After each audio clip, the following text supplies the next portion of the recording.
സയ്യിദുനാ റസൂലുള്ളാഹി സ്വല്ലല്ലാഹു അലൈഹി വസല്ലമ തങ്ങൾ ജീവിതത്തിലെ ഏറ്റവും അധികം നിർവഹിച്ച ശുക്റും നിസ്കാരം തന്നെയാണ്. രാത്രി സമയങ്ങളിലും പകല് സമയങ്ങളിലും ഏറ്റവും അധികം നിർവഹിച്ചത് നിസ്കാരമല്ലേ?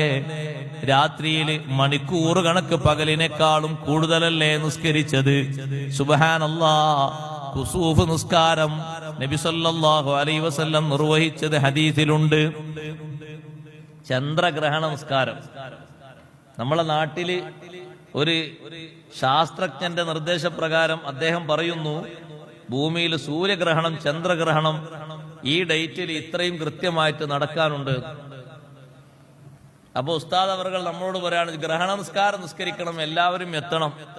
ഗ്രഹണം ആരംഭിച്ച് ഗ്രഹണം നീങ്ങുന്നത് വരെയാണ് നിസ്കരിക്കേണ്ടത്. ചിലപ്പോൾ 4 മണിക്കൂർ 4.5 മണിക്കൂറൊക്കെ ഉണ്ടാവും. സുന്നത്ത് നിസ്കാരമാണ്, ഫർളല്ല. എത്ര പേരുണ്ടാകും? ജീവിതത്തിൽ ഒന്നുമില്ല, ഒരു പക്ഷെ ഒരിക്കലേ ഉണ്ടാകുള്ളൂ, അല്ലെങ്കിൽ 2 തവണ. 60 വയസ്സിന്റെ ഇടയിൽ 2 തവണ ഉണ്ടാകും, അല്ലെങ്കിൽ വളരെ അപൂർവം ആളുകൾക്ക് ചിലപ്പോൾ 3 കിട്ടിയിട്ടുണ്ടാകും. ഇതിൽ തന്നെ എത്ര ആൾക്കാർ കിട്ടാത്തവരുണ്ടാവും, ഗ്രഹണം നിസ്കരിക്കാത്തവർ. പക്ഷെ ആ ഗ്രഹണ നിസ്കാരം നിസ്കരിക്കാൻ വേണ്ടി അന്നൊരു നിർദ്ദേശം കൊടുത്തപ്പോ മദീന പള്ളിയിൽ സ്വഹാബത്ത് നിറഞ്ഞ് കവിഞ്ഞിരുന്നു. ആരാണ് വന്ന സ്വഹാബിമാരിൽ അധികവും? പാവപ്പെട്ട തൊഴിലാളികളായിരുന്നു. പക്ഷേ റബ്ബിന് അവർക്കുള്ള ശുക്ർ അങ്ങനെയായിരുന്നു സഹോദരങ്ങൾ. അല്ലാഹു തആലാക്ക് അവർ നിർവഹിക്കുന്ന ശുക്ർ. നമ്മുടെ കുടുംബം നല്ല നന്ദിയുള്ള ദീനീ കുടുംബമാണ് എന്ന് വിലയിരുത്തപ്പെടുന്നതിന്റെ ഏറ്റവും പ്രധാനപ്പെട്ട ഒരു അടയാളം 5 നേരത്തെ നിസ്കാരമാണ്. 5 നേരത്തെ നിസ്കാരം കൃത്യമായി നിർവഹിക്കുന്ന ഒരു കുടുംബമാണെങ്കിൽ ആ കുടുംബത്തെ പറ്റി പറയാം, കുറച്ചൊക്കെ അള്ളാഹുവിന് നന്ദിബോധമുള്ളൊരു കുടുംബമാണ്. 5 നേരത്തെ നിസ്കാരമല്ല, 4 ഉള്ളൂ. സുബഹി ഓഫാണ്. എങ്ങനെ പറയും നന്ദിബോധമുള്ള കുടുംബാണ്? കൊടുക്കാനാണെങ്കിൽ അല്ലാഹു തആല അവരെ വീട്ടിൽ 4 റൂമിലും ഓരോ റൂമിലും AC ഫിറ്റ് ചെയ്ത് കൊടുത്തിട്ടുണ്ട്. ഇനിയിപ്പോ AC ഇല്ലാത്തത് അവിടെ ടോയ്ലറ്റിലും പുറത്ത് ജനങ്ങൾ വന്ന് പേപ്പറൊക്കെ വായിക്കാനിരിക്കുന്ന ഒരു വരാന്തയിലും മാത്രമേ ഇല്ലാത്തുള്ളൂ. ബാക്കി എല്ലാ സ്ഥലത്തും ഏകദേശം ആയിട്ടുണ്ട്. പക്ഷെ അതിൽ സുഖിച്ച് മതിച്ച് കിടന്നുറങ്ങി രാവിലെ എഴുന്നേൽക്കുമ്പോ എന്തെങ്കിലും അസ്വസ്ഥത തോന്നുമ്പോഴേക്ക് അവന് വിളിച്ചുപോയി അല്ലാഹ് അല്ലാഹ് അല്ലാഹ് എന്ന് വിളിച്ചുപോയി.